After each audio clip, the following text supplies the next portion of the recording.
Day 2 of Indian versus Australia and हो गया और जिस तरह की कमेंडेबल परफॉर्मेंस ऑस्ट्रेलिया ने दी है तो इंडिया एक बिल्कुल बैकफुट पे चला गया। सिर्फ 29 रन की लीड है, ट्रेल है इंडिया के पास। और लेकिन खतरे की बात यहाँ पे यह है कि इंडिया की 5 विकेट्स यहाँ पे गिर गई हैं और सारे जो उनके मेन बैटिंग लाइनअप है वो तकरीबन चली गई है। सिर्फ ऋषभ पंत और नीतीश कुमार रेड्डी क्रीज में मौजूद हैं।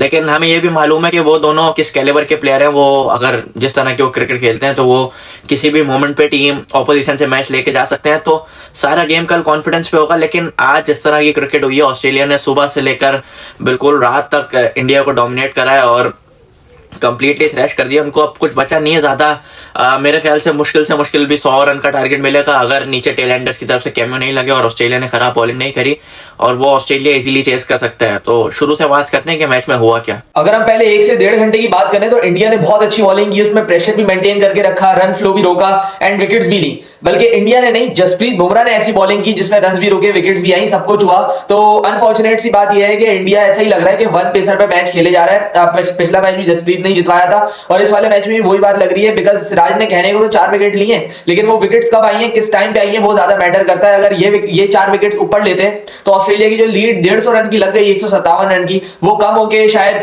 57 हो सकती थी, 47 हो सकती थी, कोई अगर बुमराह का साथ दे देता तो। और अनफॉर्चुनेटली ये कहना पड़ रहा है, ये बात हम सबको पता है कि एक बॉलर पे कभी भी आप ओवरसीज सीरीज नहीं जीत सकते।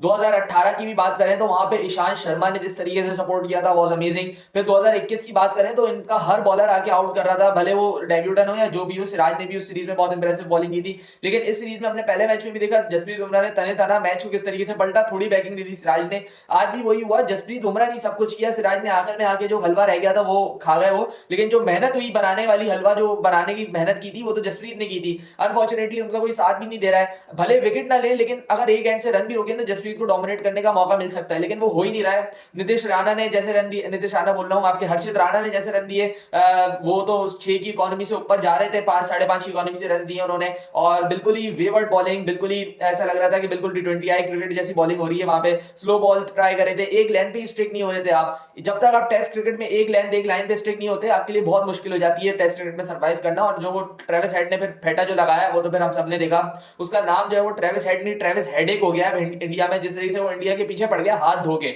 उसने जहां इंडिया देखी है उसने वो अपना बल्ला इसका ऐसे खुलता है, ऐसा बल्ला बोलता है, फिर उसका फिर कोई रोकने वाला नहीं होता। लेकिन इसके अलावा अगर मैं किसी की बात करना चाहता हूं यहाँ पे तो वो स्टीवन स्मिथ है। स्टीवन स्मिथ का लास्ट 1.5 से 2 साल से वो ऑरा मेंटेन हो ही नहीं रहा है जो जिस नाम से स्टीवन स्मिथ जाने जाते थे। ऑलमोस्ट 65-70 तक की एवरेज थी स्टीवन स्मिथ की टेस्ट क्रिकेट में, अगर मुझे याद पड़े तो। लेकिन अनफॉर्चुनेटली वो भी ड्रॉप हुई है एंड उसका मेन रीजन हम लोग यहाँ पे डिस्कस करें अगर तो वो है एज फैक्टर। जब एज बड़ी होती जा रही है स्टीवन स्मिथ की, अब तो वो जो आई रिफ्लेक्सेस हैं जिनके दम पे स्टीवन स्मिथ खेलते थे वो भी अब कम होते जा रहे हैं। बिकॉज जब एक बैट्समैन शफल कर जाता है on to the off stump तो उसके लिए सबसे खतरनाक बॉल वही होती है जो उसके पैड पे लगे। लेकिन जब 2019-2018 की हम बात करें तो स्टीवन स्मिथ वो बॉलें बहुत आराम से फ्लिक करके खेलते थे और वही उनकी स्ट्रॉन्ग जोन उन्होंने बना ली थी जिसकी वजह से वो कामयाब थे। लेकिन अब जब उम्र के साथ साथ उनके रिफ्लेक्सेस गिरते जा रहे हैं, देन वो वाला शॉट अब उनकी डिक्शनरी से बाहर होते जा रहे हैं और हम देखते जा रहे हैं कि वही सेम पैटर्न से वो आउट होते जा रहे हैं। कभी एलबीडब्ल्यू हो रहे हैं, कभी बोल्ड हो रहे हैं, कभी उसी लाइन पे वो निक बिहाइंड कर दे रहे हैं। तो स्टीवन स्मिथ भी अब जो है हमें अनफॉर्चुनेटली ये कहना पड़ रहा है कि उनकी जो फॉर्म है वो भी कुछ खास नहीं है। विराट कोहली की भी फॉर्म कुछ खास नहीं है एंड वो जो वो था बिग 4 या फैब 4 बोले, उनमें से 2 प्लेयर आपके अब जा रहे हैं उस तरफ, अपनी रिटायरमेंट की तरफ। अनफॉर्चुनेट सी बात ये है ट्रेविस हेड ने अगेन आज फिर प्रूव कर दिया कि उसकी फेवरेट ऑपोजिशन कौन है और वो क्यों उनके खिलाफ खेलना पसंद करता है। एक तो कंप्लीटली थ्रैश कर दिया उसने इंडियन बॉलिंग लाइनअप को। कोई भी बॉलर हो, स्पेशली नहीं थी जो नया बॉलर खेल रहा था राणा, उसको तो छोड़ा भी नहीं। कोई ग्राउंड का कोना नहीं छोड़ा जहां पे छक्के हो या चौके हो, हर तरह से मारा है। और जिस तरह से वो इंडिया के अगेंस्ट खेलता है तो हम सबको ही पता है कि इंडिया को उससे कितना डरना चाहिए, उसके खिलाफ कितना प्रॉपर प्लानिंग के साथ आना चाहिए। लेकिन हमें कुछ ऐसा प्लान दिखा नहीं। चाहे वो वर्ल्ड कप हो, चाहे वो पिछली वर्ल्ड टेस्ट चैंपियनशिप हो, हर जगह वो इंडियन बॉलर्स को लताड़ता रहता है। लेकिन इंडियन बॉलर्स अभी तक क्लूलेस हैं कि उसके अगेंस्ट करना क्या है। उसके बाद फिर आप एक बैट्समैन से 140 रन खा रहे हो, आपकी टीम से तकरीबन आपकी टीम जितना स्कोर उसने अकेले बना दिया, उसके बाद आप उसको ऐसा एग्रेशन दिखा रहा आउट होने के बाद। तो सिराज से समझ में नहीं आता कि इतना फालतू का एग्रेशन उनके अंदर भरा हुआ क्यों है। या तो आप बुमराह हो कि आप एग्रेशन दिखा रहे तो समझ में भी आए, लेकिन आप बुमराह के दम पे चलने वाले बॉलर। तो ये नहीं कह रहा कि मैं सिराज बुरे हैं, लेकिन जिस तरह का एग्रेशन वो दिखाते हैं वो बिल्कुल भी कोई भी बॉलर हो, वो एक बिल्कुल एक ऐसे बॉलर डिजर्व करता है जिसका एक खौफ बैठा हुआ बैट्समैन के अंदर, ऐसा नहीं जो एक बैट्समैन से 140 रन खाने के बाद दिखा रहा हो। कल भी उन्होंने मार्नस को ऐसा अग्रेशन दिखाया जो बिल्कुल बनता नहीं था। तो ये क्रिकेट के स्पिरिट को खराब करता है, ना कि एक गेम में इंटरेस्ट पैदा करे। हीट ऑफ द मोमेंट जो चीजें होती हैं वो समझ में आती हैं, दोनों टीम्स की तरफ से अग्रेशन दिखाया जाए और वो अच्छा भी लगता है क्रिकेट में। लेकिन इस तरह का अग्रेशन, सामने से बैट्समैन आपको वेल बोल्ड बोल रहे हैं और आप उसके सामने से गाली दे दो, तो ये बिल्कुल भी अच्छा नहीं लगता और ये गेम के स्पिरिट को खराब करता है। उसके बाद फिर हेड से प्रेस में भी सवाल किया गया तो उसने यही बोला कि जहां पे मेरी थोड़ी सी तारीफ बननी थी तो वो बहुत ज्यादा डिसअपॉइंटेड था कि वहां पे आगे से वो गाली निकालने लगे। तो ये बात इंडियन क्रिकेट बोर्ड को भी समझनी होगी, इंडियन क्रिकेट टीम को भी समझनी होगी और सिराज को भी समझानी होगी कि अब वो कोई गली क्रिकेट नहीं खेल रहे, वो अब आके इंटरनेशनल स्टेज में खेल रहे हैं। और इतनी ग्रूमिंग थोड़ी प्लेयर की बनती है कि उसको पता होना चाहिए कि किस वक्त पे क्या बात करनी है और किस टाइम पे किसको अग्रेशन दिखाना है। एक तो आपकी टीम बिल्कुल हार रही है, दूसरा कि एक प्लेयर आपकी टीम जितना स्कोर बना के जा रहा है, आपको बुरी तरह उसने पास में लताड़ा हुआ है, प्रेजेंट में आपको उसने बिल्कुल उधेड़ के रख दिया और यहाँ पे आके आप उसके अग्रेशन दिखा रहे हो, तो ये बिल्कुल भी डिजर्व नहीं करता और ना आपकी शक्ल पे अच्छा लग रहा था। मुझे तो ये लग रहा था कि हेड को सामने से हंसना चाहिए था उसकी बातों पे, तभी जाके थोड़ी इज्जत कम हो जाती। यहाँ पे ऑस्ट्रेलियन क्राउड की तरफ से भी हमें थोड़ी बूइंग देखने को मिली सिराज के लिए। मेरे ख्याल से वो शायद एक कॉज बना जिसकी वजह से सिराज को गुस्सा है, लेकिन फिर भी एज अ प्रोफेशनल आपको इन चीजों का यूज टू होना चाहिए और आपको पता होना चाहिए कि इन चीजों से डील कैसे करना है, ना कि आप किसी का गुस्सा किसी और पे आके निकाल दो और फिर आपकी टीम की पोजीशन भी ऐसी हो कि वो सामने से मैच जीतने के बाद आपका बुरा हाल कर दे। सामने आपको पता है ऑस्ट्रेलियन टीम खेल रही है, कोई बांग्लादेश नहीं खेल रही। जब 157 बोर्ड पे लग गया हो एज अ लीड, तो आपके बॉलर के जो रनअप में वो स्प्रिंग आ जाता है ना, वो फिर आपको रोकता नहीं है आपकी टीम को कि वो डोमिनेट कर पाए। एंड वही हुआ ऑस्ट्रेलिया के साथ भी। ऑब्वियसली 157 रन की लीड बहुत बड़ी लीड होती है एक टीम को डोमिनेटिंग पोजीशन में लाने के लिए। एंड जब वो लीड आई ऑस्ट्रेलिया के पास, तो देन फिर पैट कमिंस ने भी उस तरीके की बॉलिंग की जो हमने देखा, स्कॉट बॉलैंड ने वैसी बॉलिंग की, मिचेल स्टार्क ने भी अच्छी बॉलिंग की। तो उनके जो बॉलर्स थे वो बिल्कुल ही अलग मोमेंटम में लग रहे थे इस वाली इनिंग्स में। और ज्यादा क्रेडिट मैं यहाँ पे देना चाहूंगा स्कॉट बॉलैंड को, बिकॉज वो 33 साल के हो गए और उनका पूरा करियर इसी वजह से निगलेक्ट हुआ है कि उनकी कोई जगह ही नहीं बनती थी, जॉश हेजलवुड के होते हुए, पैट कमिंस के होते हुए, मिचेल स्टार्क के होते हुए। लेकिन अभी भी जब भी उनको चांस मिलता है वो इतनी अच्छी परफॉर्मेंस देते हैं। भले हम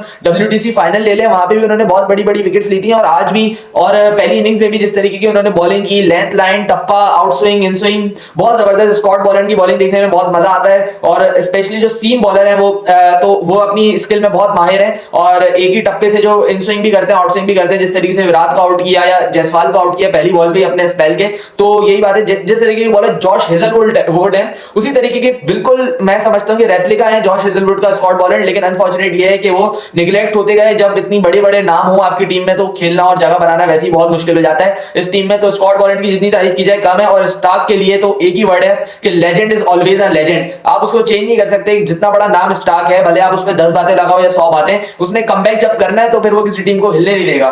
तो वो जो बॉल थी शुभमन गिल को, तो उसने तो विंटेज स्टार्क की याद दिला दी बिल्कुल। वो स्टंप्स बिल्कुल ऐसा शैटर्ड हो गए वहां पे और इन स्विंगिंग बॉल स्टार्क का गिल को इस तरीके से बोल्ड करना, वो तो बिल्कुल ऐसा इंजेक्शन उन्होंने थोप दिया वहां पे और ऑस्ट्रेलिया के पक्ष में वो मैच अब वो लेके आ गए। देखिए, हम सब ये जानते हैं कि कोहली ने दुनिया के हर कोने में रन करे हुए हैं, हर ऑपोजिशन के अगेंस्ट रन किए हुए हैं और जिस तरह का क्लास का वो प्लेयर है हम सब जानते हैं। लेकिन अब कोहली के अंदर थोड़ा कंसर्न आना शुरू हो गया। एक तो एज फैक्टर भी आ गया, दूसरा फॉर्म से भी आउट है। और माजरत के साथ मुझे ये कहना पड़ेगा कि आउट ऑफ ऑफ जो बॉल है उनकी हमेशा से कमजोरी रही है, चाहे उन्होंने किसी भी अपोजिशन के अगेंस्ट कहीं भी स्कोर करा हो। लेकिन ये एक जो लेंथ है ये इनको फंसती है। यहाँ पे कोहली हमें कभी भी कंफर्टेबल नजर नहीं आए।